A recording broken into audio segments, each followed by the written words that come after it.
We basically live on the internet now. But have you ever stopped to think about the world before it?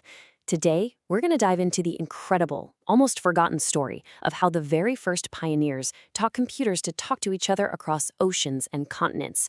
They used some wild technologies that were, honestly, nothing short of magic. So, let's kick things off with the big question.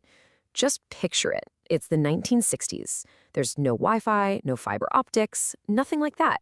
So how on earth did a computer in, say, London manage to talk to one in New York?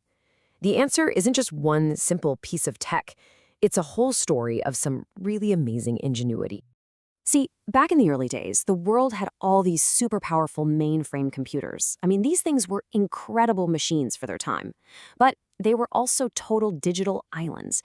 They could crunch huge amounts of data, but they were lonely. They couldn't really communicate with the outside world. And that was the first great challenge to overcome. So, what did the pioneers do? How did they solve this? Well, they got creative. They turned to a technology that already wrapped its way around the entire globe, the good old telephone network. Their solution was basically a magic trick, figuring out how to send computer data through a system that was only ever designed for human voices. And the key to this magic? A little box called the modem. The name itself actually tells you the secret. It's short for modulator demodulator. What it did was genius. It took a computer's silent ones and zeros and turned them into that iconic, screeching sound that could travel over any phone line. Then, on the other end, another modem would translate all that noise back into data. It was an absolutely brilliant hack. And for anyone who actually remembers this, oh man, it was a whole ritual. You literally pick up the phone and dial the number of the other computer. And then you'd hear it. Deep! That chaotic, screeching noise. That was the digital handshake, the two modems figuring out how to talk to each other. And when it finally went quiet, you knew you were in. Data was actually flowing. Believe me, it was a totally thrilling moment. And the triumph here was just monumental. For the first time ever, global connection was actually possible. But the limitations, they were just as real.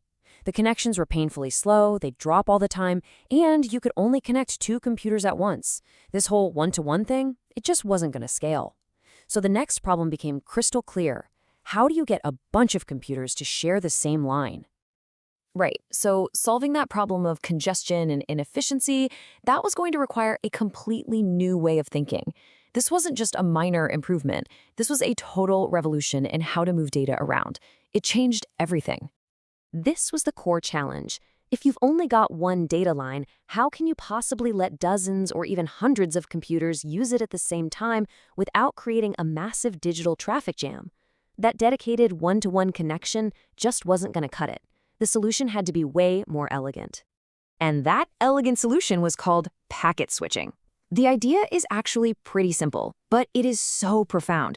Instead of sending a file as one long continuous stream that just hogs the entire line, you chop it up into tiny labeled pieces called packets. Each packet then travels on its own, finding the fastest route available. It's kind of like mailing a book one page at a time. The pages might all take different paths, but since they're numbered, they can all be put back together in the right order at the destination. Genius. And this wasn't just some theory on a whiteboard. It was put to the test in a huge, real-world project called ARPANET, which was funded by the US military. This was the experimental playground that proved without a doubt that packet switching was tough, reliable, and could scale up. It really did become the bedrock of the internet you and I are using this very second. Okay, so with packet switching proven to be a game changer, the ambition just exploded.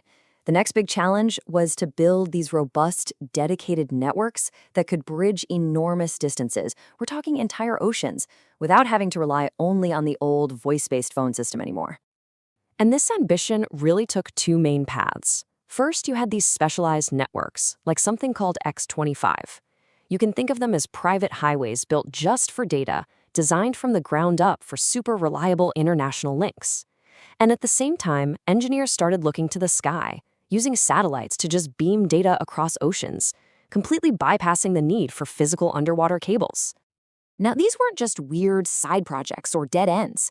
These specialized networks and satellite links, they were the direct ancestors, the grandparents, really, of the high-speed global backbones that make up the core of today's internet. The lessons they learned building these were absolutely essential. So we've got the dial-up modems, we've got packet switching, we've got these dedicated global networks. The final and maybe most crucial step was to bring all of these different separate systems together into one single unified network of networks. You can really see the whole journey just unfold, decade by decade. It starts with the modem magic and those dial-up dreams in the 60s. Then comes ARPANET and the packet revolution in the 70s. That leads to the global satellite and X.25 networks of the 80s. And finally, everything starts to converge in the 90s, which gives us the internet that we recognize today. Each step was built directly on top of the last one. When you look past all the tech, the modems, the packets, the satellites, what this story is really about is human ingenuity. It's a celebration of these unsung engineers and big thinking visionaries who looked at a world full of isolated machines, imagined a connected planet, and then just went out and built it. And that, of course, brings us right here, to today. All those core principles we just talked about, modulating signals into sound, chopping data into packets, building a global infrastructure, those are still the fundamental ideas that make our modern, hyper-connected world tick. So the next time you shoot off an email or stream a movie, just take a second. Every single thing you do online is standing on the shoulders of these breakthroughs from decades ago. It really makes you wonder, right? What foundational ideas are being built right now that will seem just as obvious and just as essential 50 years from today?